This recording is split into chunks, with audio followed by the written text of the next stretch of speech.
Doing well. Let's start with today's current affairs of 23rd January 2023. Today, we are briefly going to discuss the books written by previous governors or chief ministers. Let's move forward to the question first. The first question says, which of the following CM of Madhya Pradesh received Padma Bhushan Award? Padma awards आपको पता है तीन होते हैं, Padma Shri, Padma Bhushan and Padma Vibhushan. Question में पूछा है कि कौन से सीएम हैं ऐसे मध्य प्रदेश के जिनको पद्म भूषण मिला है, उनमें से आपको ऑप्शन एक चूज करना है। A option Ravishankar Shukla ji, B Bhagwantrao Mandloi, C doctor Kailashnath Katju, या फिर D all of the above. The correct answer is option B Bhagwantrao Mandloi. Bhagwantrao Mandloi कौन थे? ये सेकंड सीएम रहे हैं मध्य प्रदेश के और ये दो टर्म में बने हैं सीएम। एक बार बने थे ये 1 जनवरी 1957 से लेके 30 जनवरी 1957 तक। इसके बाद इनका सेकंड टर्म एक और बार आया है, वो है मार्च 1962 से लेके सितंबर 1963 तक। ठीक, तो ये आपको याद कर लेना है। और इनको पद्म भूषण मिला था। मैंने ब्रीफली पहले वीडियो में एक बार डिस्कस किया है आपसे, ऐसे कौन से गवर्नर हैं जिनको पद्मा अवार्ड मिला हुआ है, उनको पद्म विभूषण मिला था। ऐसे कौन से गवर्नर हैं मध्य प्रदेश के जिनको पद्म विभूषण मिला हुआ है? पद्म विभूषण किसको मिला है? जो हमारे सेकंड गवर्नर थे, पतास्कर जी, विनायक पतास्कर जी को क्या मिला है? पद्म विभूषण। ठीक, चलिए नेक्स्ट क्वेश्चन की तरफ चलते हैं। ये हैं आपके मंडलोई जी। नेक्स्ट क्वेश्चन में ये पूछा गया आपसे, the book the day I remember is authored by which CM of Madhya Pradesh? Madhya Pradesh के किस सीएम ने द डे आई रिमेंबर नाम की बुक लिखी थी? Options are Shivraj Singh, Bhagwantrao Mandloi, Kailashnath Katju, Dwarka Prasad Mishra. एक बार फिर से क्वेश्चन को पढ़ेंगे आप। The book with the name the day I remember is authored by which of the following? The correct answer is option C doctor Kailashnath Katju. ये बहुत इंपॉर्टेंट सीएम रहे हैं एमपी के। ये थर्ड सीएम थे एमपी के और ये जो थे ये सिविल डिसोबिडियंस मूवमेंट, ठीक है, मुझे कमेंट बॉक्स में बताएं कब आया था, और क्विट इंडिया मूवमेंट, इन दोनों में इन्होंने पार्टिसिपेट किया था। और ये यहाँ पे 18 महीने की जेल और यहाँ पे भी इनको 9 मंथ्स की जेल हुई थी, इम्प्रिजनमेंट हुई थी। ठीक है, तो ये इंडिपेंडेंस मूवमेंट में काफ़ी ज़्यादा पार्टिसिपेट किए हुए हैं। और इनके बारे में एक चीज़ और जान लीजिए, he was member of constituent assembly. अब आपको 2-3 चीज़ ध्यान रखनी कि जब भी आप गवर्नर या फिर सीएम के बारे में कुछ पढ़ते हैं तो आप ये भी देखें कि क्या वो कॉन्स्टिट्यूएंट असेंबली के मेंबर थे। अभी तक 4 गवर्नर मध्य प्रदेश के जो पहले रहे हैं वो क्या रहे हैं? कॉन्स्टिट्यूएंट असेंबली के मेंबर। मुझे कमेंट बॉक्स में बताएं, मैं पहले आप लोगों के साथ डिस्कस कर चुका हूं कि कौन से ऐसे 4 गवर्नर थे जो कॉन्स्टिट्यूएंट असेंबली के मेंबर रहे। ठीक है, अभी हमने यहाँ पे पढ़ा काटजू जी जो थे वो भी मेंबर ऑफ कॉन्स्टिट्यूएंट असेंबली थे। इसके साथ साथ इनके बारे में एक बार और जान लीजिए, ये गवर्नर रह चुके हैं कहाँ कहाँ के? पहले उड़ीसा और फिर वेस्ट बंगाल, ये ध्यान रखना है आपको। इसके साथ साथ ये क्या थे? कैबिनेट मिनिस्टर भी रहे। ये कैबिनेट मिनिस्टर रहे, इनके हाथ में 3 मिनिस्ट्री में ये सर्व कर चुके हैं, होम मिनिस्ट्री, लॉ मिनिस्ट्री, और ये एज अ डिफेंस मिनिस्टर भी रहे हैं सेंट्रल गवर्नमेंट में। ठीक, अब ये इलेक्ट कहाँ से होके गए थे? ये इलेक्ट हुए थे लोकसभा में मंदसौर से, ये ध्यान रखना है आपको, मंदसौर से इलेक्टेड हैं ये। ठीक है, 1951 में। ठीक, तो ये सारी चीज़ आपको याद रखनी। इनकी बुक का नाम है द डे आई रिमेंबर। इनकी एक और बुक थी, उसका नाम है एक्सपेरिमेंट्स इन एडवोकेसी। क्या नाम है?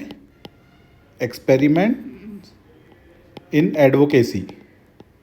ठीक है, ये एक लॉ ग्रेजुएट थे, उन्होंने बुक लिखी थी एक्सपेरिमेंट इन एडवोकेसी। ठीक है, तो आपको इस तरीके से याद करते रहना है। हम डेली 2-3 क्वेश्चन आपको गवर्नर या सीएम ऑफ एमपी से रिलेटेड लेके आएंगे। चलिए करंट अफेयर्स हम देखते हैं। ये है कैलाशनाथ काटजू।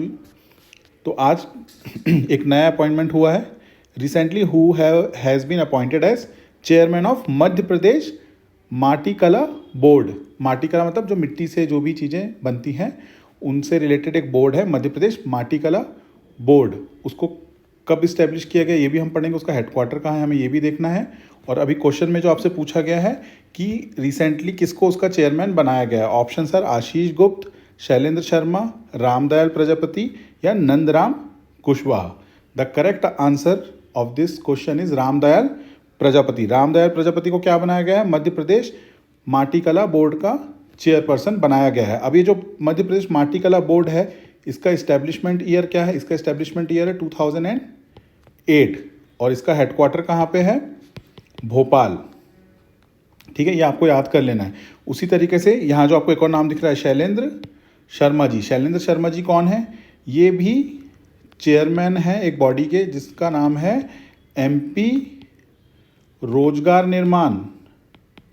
ठीक है, एमपी रोजगार निर्माण बोर्ड के ये चेयरमैन है। तो इस तरीके से आप ये 2 फैक्ट याद कर लीजिए। ठीक है, माटी कला बोर्ड के चेयरमैन कौन है, रामदयाल प्रजापति, और एमपी रोजगार निर्माण के चेयरमैन कौन है, शैलेंद्र शर्मा जी। चलिए नेक्स्ट क्वेश्चन की तरफ चलते हैं, स्पोर्ट्स से है। Which medal has been won by Jagram Jat in the international masters athletics meet held in Sri Lanka recently. अब इस क्वेश्चन स्टेटमेंट में ही आपको एक एक्स्ट्रा स्टेटमेंट मिल रहा है जिससे क्वेश्चन पूछा जा सकता है, और वो क्या हो सकता है कि इंटरनेशनल मास्टर्स एथलेटिक्स मीट कहाँ पे हुई थी, तो कहाँ हुई थी, श्रीलंका में। अब उसमें जो जगराम जाट हैं उन्होंने कुछ मेडल्स जीते हैं, तो वो क्या जीता उन्होंने, गोल्ड, सिल्वर, ब्रॉन्ज, ये जीता है या नहीं जीता है, कुछ भी, नन ऑफ द अबव, ये आपसे क्वेश्चन पूछा गया है। तो इन्होंने जीता है गोल्ड, इनको 3 गोल्ड मिले हैं अलग अलग चीज़ों में। ठीक है, हाई जंप और लॉन्ग जंप, इन सब में पार्टिसिपेट किया था। और आप इनकी एज जान के आप सरप्राइज हो जाएंगे, he is 69 years of age. 69 years of age. जब कोई इंसान 69 ईयर्स का होके भी अपने गोल्स को पूरा करने के लिए इतनी मेहनत कर सकता है तो हम सब भी कर सकते हैं और हमें करना भी चाहिए। तो आपको क्या याद रखना है, जगराम जाट ने क्या किया है, इंटरनेशनल मास्टर्स एथलेटिक्स मीट में गोल्ड लिया है। और ये मीट कहाँ पे हुई थी, ये श्रीलंका में हुई थी। और जो जगराम जाट जी हैं ये इंदौर के ही निवासी हैं, इंदौर के रहने वाले हैं। ठीक है, right. Next question, recently who has been appointed as the chairman of the Madhya Pradesh human rights commission. Human right commission का चेयरमैन किसे बनाया गया है, options are Rajesh Lal Mehra, Basant Pratap Singh, Manohar Mamtani, last option NK Gupta. The correct answer is Manohar Mamtani. इनको क्या बनाया गया है, Madhya Pradesh human right commission का चेयरपर्सन बनाया गया है। अब आपको 2-3 चीज़ याद रखनी है, इसका इस्टेब्लिशमेंट ईयर आपको पता होना चाहिए, 13 सितंबर 1995 इस्टेब्लिशमेंट ईयर है Madhya Pradesh human right commission का। और ये कहाँ पे सिचुएटेड है, ये सिचुएटेड है भोपाल में।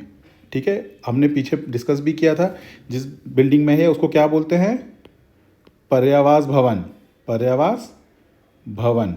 ठीक है, ये भी याद कर लीजिए। और अब मुझे आप ये बताएं कि जो स्टेट ह्यूमन राइट कमीशन होता है इसके चेयरपर्सन को कौन अपॉइंट करता है, chairperson appointed by governor, governor appoint करते हैं। ठीक है, किस, on the recommendation of, on the recommendation of a committee, on the recommendation of a committee. अब देखिए जिस टाइप से डीप में आजकल MPPSC में क्वेश्चन आ रहे हैं, ये भी पूछ सकता है आपसे कि गवर्नर किसके रिकमेंडेशन पे, किस कमिटी के, जिस कमिटी के रिकमेंडेशन पे अपॉइंट करता है चेयरमैन को, उस कमिटी के मेंबर कौन कौन होते हैं। ठीक है, तो the chairperson of state human right commission is appointed by governor on the recommendation of a committee comprising of CM plus Speaker of the Legislative Assembly plus Home Minister, right? Home Minister plus Leader of Opposition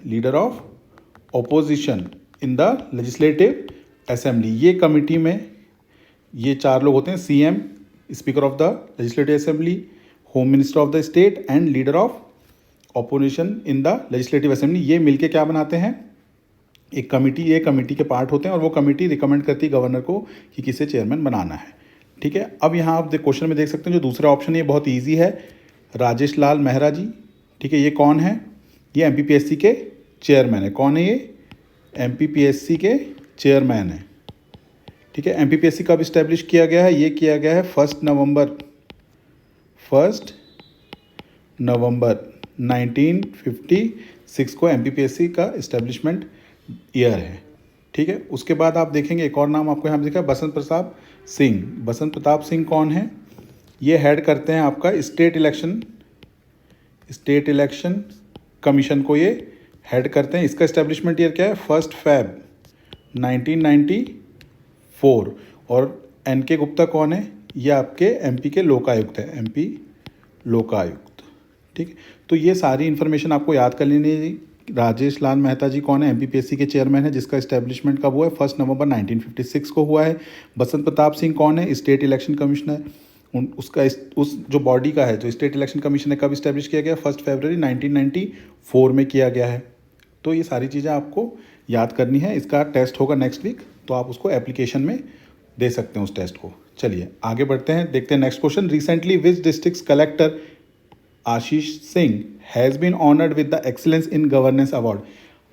इसमें से किनको, किस district के collector को, ठीक है, आशीष सिंह जो हैं वो किस डिस्ट्रिक्ट के कलेक्टर हैं जिन्हें एक्सीलेंस इन गवर्नेंस अवार्ड मिला है? Options are Indore, Ujjain, Narsinghpur, Vidisha. The correct answer is Ujjain. Ujjain के कलेक्टर आशीष सिंह जी को क्या मिला है?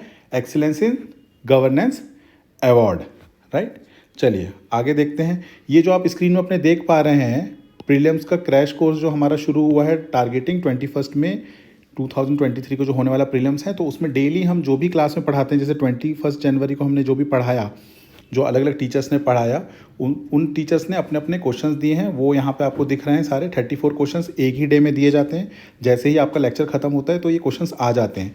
जो बच्चे अभी ये वीडियो देख रहे हैं वो हमारे टेलीग्राम चैनल में जाके इसकी PDF को डाउनलोड करके इनके आंसर्स के लिए थोड़ा बहुत पढ़ाई कर सकते हैं। काफ़ी ज़्यादा फ्रूटफुल रहेगा, है ना। यहाँ पर आप सारे क्वेश्चन देख सकते हैं जो भी आए हुए हैं, वो सारे के सारे एग्ज़ाम ओरिएंटेड ही क्वेश्चन है, अलग अलग सब्जेक्ट से लिए हुए हैं। तो आप टेलीग्राम चैनल में जाएं या फिर इसको पॉज करके यहीं सॉल्व करने की कोशिश करें, है ना, और देखें आपको इन 34 क्वेश्चंस में से कितना बनता है। तो ये जो प्रोग्राम चालू हुआ है, ये 21 में को जो प्रीलिम्स होने वाला है उसके लिए ये हमने क्लासेस शुरू की हैं, और इसको हम बोलते हैं DPP। ये अड्डा का सबसे ज़्यादा यूनिक प्रोडक्ट है जिसका नाम है DPP। डेली हम आपको प्रीलिम्स की प्रैक्टिस क्वेश्चन कराएंगे, जो भी क्लास में पढ़ाया जा रहा है उससे रिलेटेड। तो डेली अगर आपको हम 30 क्वेश्चन करा रहे हैं तो मंथ में कितने क्वेश्चन हो जाते हैं? 900, और 4 मंथ्स में आप कैलकुलेट कर लीजिए 3600 क्वेश्चन तो आपके ये हो जाते हैं। और उसके बाद ये टेस्ट सीरीज़ के आपके 50 टेस्ट, तो यहाँ पे 5000 क्वेश्चन ये हो गए। क्लास में आपके 3600 क्वेश्चन हो गए, और प्रीवियस ईयर के 2000 क्वेश्चन यहाँ पे हम करा देंगे। तो एंड ऑफ द डे आपके पास 10,600 क्वेश्चंस होंगे। कितने क्वेश्चंस होंगे आपके पास? 10,600। और इनके एक्सप्लेनेशंस भी अगर आप पढ़ लेंगे तो मोर देन 1500 फैक्ट्स आपके पास, 15,000 फैक्ट्स आपके पास रेडी हो जाएंगे, ठीक। तो आप बस इसको रिवाइज करते रहिए सारे करंट अफेयर्स को। नेक्स्ट वीक आपका टेस्ट भी होगा, वो टेस्ट फ्री होगा एप्लीकेशन में। क्वेश्चंस इसी सब करंट अफेयर्स से आएंगे आपको। Thank you very much, have a good day.